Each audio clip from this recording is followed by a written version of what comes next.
Et salut toi et bienvenue dans ce podcast Bouffe-moi ce bouquin où on parle culture, littérature et tout ce qui s'en rapproche de près ou de loin. Si tu veux soutenir le podcast, ça se passe sur ma page Tipeee ou Utip et laisse-moi remercier Lady Muse et Olivier qui sponsorisent l'épisode d'aujourd'hui grâce à leurs dons. Alors comme ça on est un rat et on veut pas dépenser un rond. Bon en vrai on va pas se mentir, depuis que le paquet de pâtes vaut un salaire cubain, c'est pas facile d'acheter des livres et surtout c'est pas ta priorité. Clairement, l'adage « la culture c'est un truc de riche » n'a jamais été aussi pertinent qu'aujourd'hui. Bon, en fait si, il y a peut-être eu des périodes de l'histoire de l'humanité où la culture était encore moins accessible à nous autres les pauvres gueux, mais on va faire semblant, juste pour le plaisir de pouvoir se plaindre. Bref, relève quand même l'ironie parce que la culture c'est un truc de riche et pourtant ceux qui la créent sont quand même sacrément précaires. Et ouais mon pote, les artistes ils roulent clairement pas sur l'or et si toi t'as pas là un budget en fait à rallonge pour acheter leurs torchons, eux ils ont quand même besoin de pépettes et le piratage de leurs œuvres, bah ça passe moyen. Donc non, dans ce podcast, je ne vais pas te dire comment pirater les bouquins des auteurs, je vais te donner des astuces pour lire gratis ou à moindre coût, sans nuire à l'auteur. Et ouais. Bon, déjà, il y a de plus en plus de plateformes qui te proposent de lire en illimité contre un petit abonnement mensuel.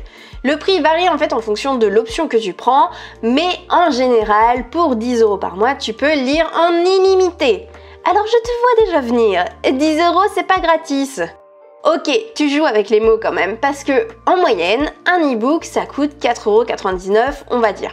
12 € si tu es une grande maison d'édition et que tu en as rien à carrer de prendre le lecteur pour un pigeon. Donc, grosso merdo, si tu lis au moins 2 livres par mois, tu as rentabilisé l'abonnement. Perso, j'ai mis tous mes torchons sur l'abonnement Kindle, comme ça, ceux qui l'ont peuvent découvrir gratuitement, entre guillemets, mes romans. Et moi, je suis rémunérée au nombre de pages lues. Et mine de rien, par moment, ça représente 50% du chiffre d'affaires que je tire de mes bouquins. C'est pas rien. Sur certaines plateformes comme Nextory, il me semble, t'as également le droit à un audiobook par mois pour ce même prix, en plus des e-books illimités. Donc franchement, c'est plutôt cool. Sinon, si tu as Prime, tu as le droit à plein de services, dont la lecture des livres disponibles gratuitement pour les abonnés Prime. Bon là, faut être sélectionné par Amazon, donc perso, je n'ai jamais pu participer. En réalité, en fait, j'ai déjà été sélectionnée, mais le mail était passé en spam, donc je l'ai vu un petit peu trop tard. Mais bon, personnellement, j'ai lu pas mal de romans justement grâce à mon abonnement Prime.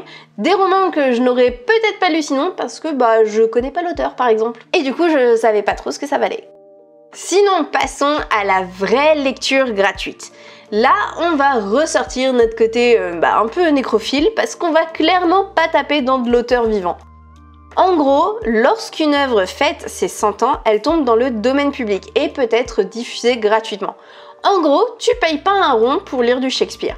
Ça, c'est une bonne façon de se faire tous les classiques. Et comme certains vont te dire que si c'est pas un classique, c'est pas de la vraie littérature, tiens, mange tes morts Jean-Michel, nous on lit des classiques mais on les lit gratuitement en plus. T'as plein de sites qui sont légaux et qui te permettent de les télécharger et dans le pire des cas, si t'as une Kindle ou une Kobo, tu peux toujours les trouver dans les catalogues. Alors je ne parlerai que de Kobo parce qu'en fait c'est ce que j'ai, mais fais gaffe, genre vraiment. Parce que quand tu recherches un titre, faut parfois arriver page 7 ou 8 pour enfin tomber sur la version gratuite. Même si ça coûte que 99 centimes, si ça a plus de 100 ans, tu peux trouver le roman gratuitement ailleurs. Bon, pas toujours en fait, mais souvent.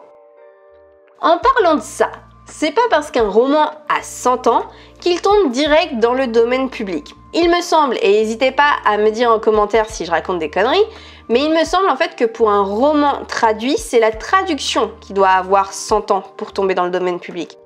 Donc, s'il y a une nouvelle traduction de Shakespeare en 2020, faudra attendre 2120. Avant ça, t'es un putain de pirate si tu la télécharges gratis sur un site douteux. Après, sinon, t'as aussi l'option être chroniqueur.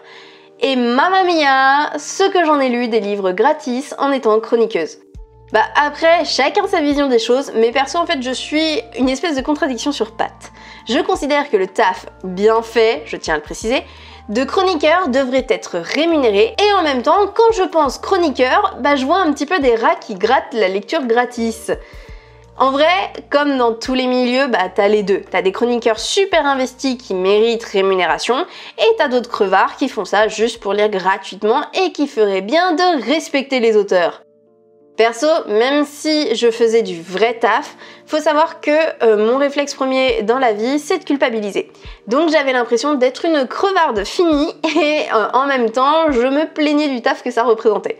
Donc j'ai arrêté les frais parce qu'on était vraiment pas loin du dédoublement de personnalité à ce stade. Bref, en vrai, t'as plein de façons de soutenir un auteur à moindre coût, donc franchement, pourquoi continuer à télécharger illégalement quand tu sais que ça tue l'auteur ? Vivre que de la vente de ses romans, c'est impossible. Ok, certains y arrivent, mais je continuerai à dire que c'est impossible parce que pour une poignée qui en vivent, t'as une ribambelle qui galère comme des chiens. Donc ces fameux 0,003 € qu'on gagne par page lue grâce à l'abonnement Kindle par exemple, oui c'est vraiment ce montant-là qu'on gagne par page, c'est peut-être rien, mais mis bout à bout, ça fait un petit pécule. Alors n'oublie pas, tu peux faire la différence. Voilà, j'espère que ce petit podcast t'aura plu. En tout cas, je te dis à la semaine prochaine. Je t'embrasse fort, c'était Mélanie.